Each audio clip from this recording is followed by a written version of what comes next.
In this video, I'm going to show you how to buy Ethereum on Paxful. So let's get started right away. First of all, open up the Paxful application on your device.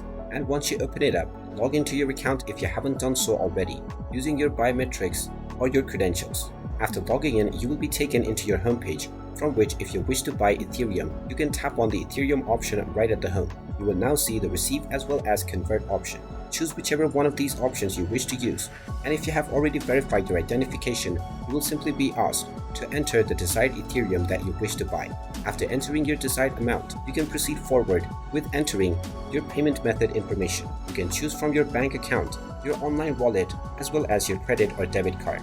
After proceeding forward with your payment method and finalizing your transaction, you will receive your Ethereum within your total balance section. And there you have it. That is how you can buy Ethereum on Paxful. If you find this video helpful, make sure you hit that like button and subscribe to our channel if you haven't done so already. Also ring that notification bell to never miss another update from us.